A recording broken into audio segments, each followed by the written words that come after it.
Hello friends, मो YouTube channel रे आपण मानकु स्वागत। आज एक अन्य एक दमदार वीडियो हवा को जाउची। ए वीडियोटी द्वापर जुगर थिबा जो महाभारत कहानी से कहानी किसी अंश थाए से जगहटी आपण मानकु देखैबी से किसी कहानी भी आपण मानकु कहबी जी मुझे जानी। आईटा से जगह यही महेंद्रगिरी पर्वत ओडिशार सर्वोच्च स्थान अधिकार कर प्रथम स्थान था देवमाली। सेटा भी आपको देख सारी जो स्थानटी पूरा महाभारत को नहीं पूरा चर्चित। बर्तमान मु बाहर सारे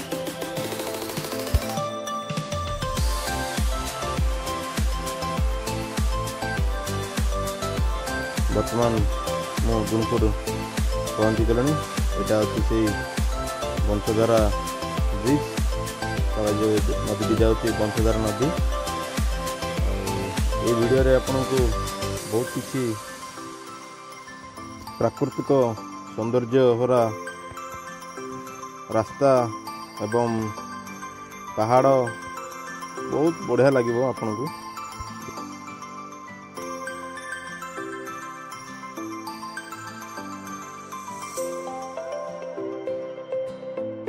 देखिपे यहाँ हूँ गोटे व्यू पॉइंट टी पहाड़ उपर जो रास्ताटा अच्छी से पाखे अति सुंदर प्राकृतिक सौंदर्य भरा दृश्यटी देखिपे बहुत बढ़िया भी लगे। ये बहुत किसी वीडियो देखिए आपण ये वीडियो मोर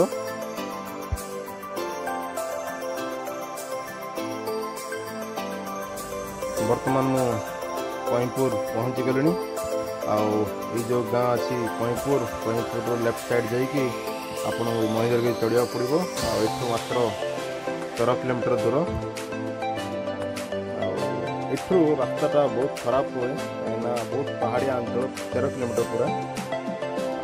देखिपे रास्ता भी बहुत खराब अच्छी। यहाँ तो प्रथम आरंभ होती रास्ता एमती खराब आगे धीरे धीरे आगू जी रास्ता भी बहुत खराब हम।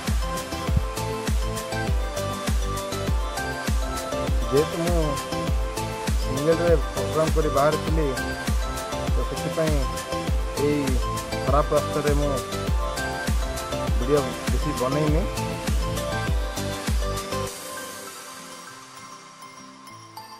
बर्तमान मु महेंद्रगिरी को आ जो 7 किलोमीटर बाकी अच्छी से पाखे पहुँचली। इठू आम टिकट काटी बाहर। आटा हूँ से जगह बुरुखत। आठू देखिपे बस जाक उपरू छाड़ू ना कहीं बहुत पावर टर्निंग जाक अच्छी। तो से छोट छोट कार किंबा 4 चकिया जान छोट छोट से गुड़ाक छाड़ुंट।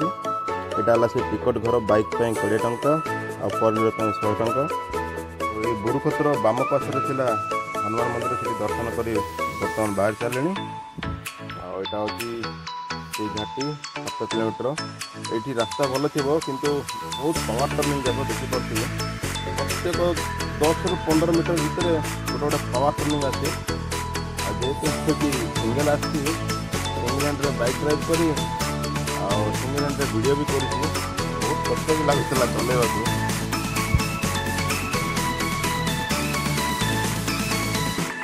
आपण मानू दयाकर एमती के करें जेहेतु मुझे एकला आसी मोर एक्सपीरियंस बहुत अच्छी एमती पहाड़िया अंचल सिंगल हैंड ड्राइव कर वीडियो काढ़ाटा आते मुझे परिचय भी।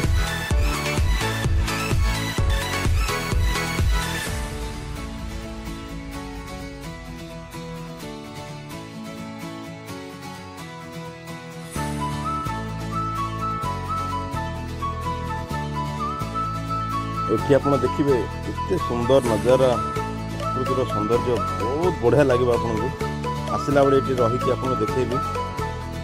बर्तमान बाहर सारे यहाँ देखिपे जगह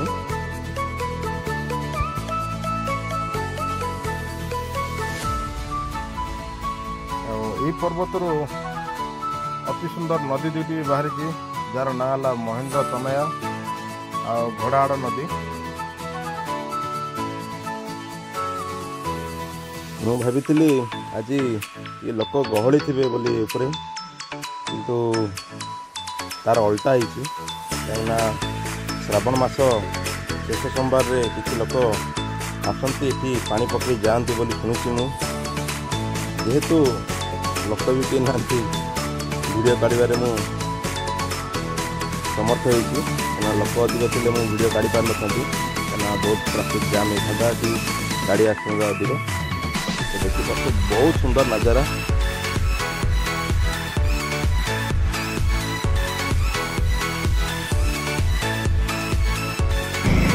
फाइनाली ଉପରେ ପହଞ୍ଚିଗଲେଣି। ଆଉ ଏଠୁ 7 କିଲୋମିଟର ଦେଖିପାରୁଥିବେ।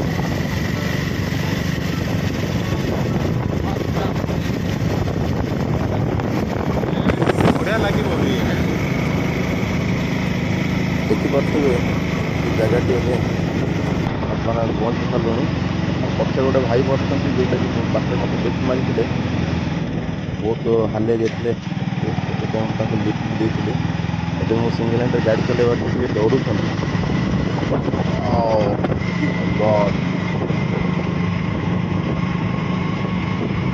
ଆଉ ଏଠି ନା ଲୋକମାନେ ସବୁବେଳେ ଗହଳି ଯାଆନ୍ତି, ଦେଖନ୍ତୁ ଲୋକ ଗହଳି ନାହାନ୍ତି କହିଲେ ଚଳେ। ତାହେଲେ ଆପଣ ଏଇ ଜାଗାରେ ଯଦି ପହଞ୍ଚିବେ ନା, ସ୍ୱର୍ଗରେ ପହଞ୍ଚିଲା ଭଳିଆ ଲାଗିବ ଆପଣଙ୍କୁ। ରିଏଲି କହୁଛି, ମୋତେ ବହୁତ ବଢ଼ିଆ ଲାଗେ ଏଇଭଳି ସ୍ଥାନ ଯାକ ଦେଖିବା ପାଇଁ, ବୁଲିବା ପାଇଁ। ଆଉ ବର୍ତ୍ତମାନ ତ ମୁଁ ଓହ୍ଲେଇ ସାରିଲିଣି। ପ୍ରଥମେ ଏଠର କିଛି ଦୃଶ୍ୟ ଆପଣଙ୍କୁ ଦେଖାଇ ଦେବି, ତାପରେ ଉପରେ ଦେଖିପାରୁଥିବେ ମନ୍ଦିରଟି ଭୀମଙ୍କ ମନ୍ଦିର, ସେଠିକି ବୋଲେ ଟ୍ରାକିଂ କରି ଯିବା। ଦେଖିପାରୁଥିବେ ବାଦଲ କୁହୁଡ଼ି ପୁରା ପାଖରେ ଲାଗିକି ରହିଛି। ଅତି ସୁନ୍ଦର ସେଇ ମନୋଲୋଭା ଦୃଶ୍ୟଟି। ଆଉ ଏଇଟା ହେଉଛି ସେ ପ୍ରଥମ ମନ୍ଦିର, ଯୁଧିଷ୍ଠିରଙ୍କ ମନ୍ଦିର। ଦେଖିପାରୁଥିବେ ପ୍ରଥମେ ଆପଣ ମନ୍ଦିର ଦର୍ଶନ କରିବେ ଯୁଧିଷ୍ଠିର ମନ୍ଦିର, ତାପରେ ଉପରୁ ଯିବା।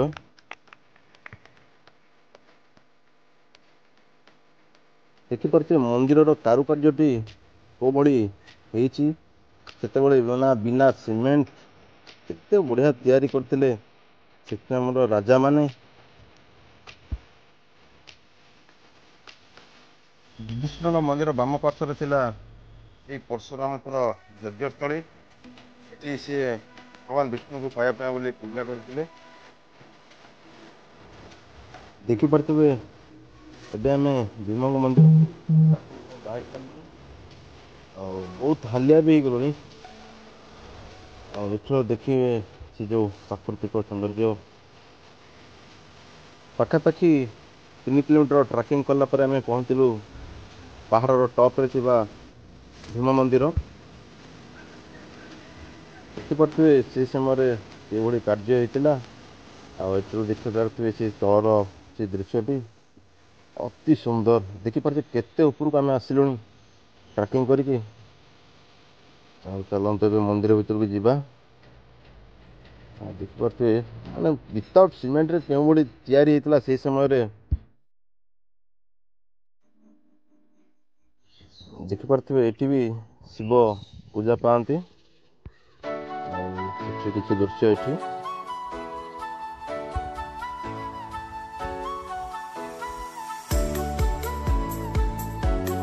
ଦେଖିପାରୁଥିବେ ମନ୍ଦିରଟି ପୁରା ଭଗ୍ନ ଅବସ୍ଥାକୁ ଚାଲି ଆସିଛି।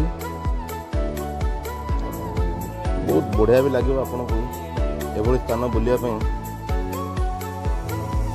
ଲାଇଫରେ ନା ଥରେ ଏଭଳି ସ୍ଥାନ ଗୁଡ଼ିକ ବୁଲିବା ପାଇଁ ଆସିବା ଜରୁରୀ।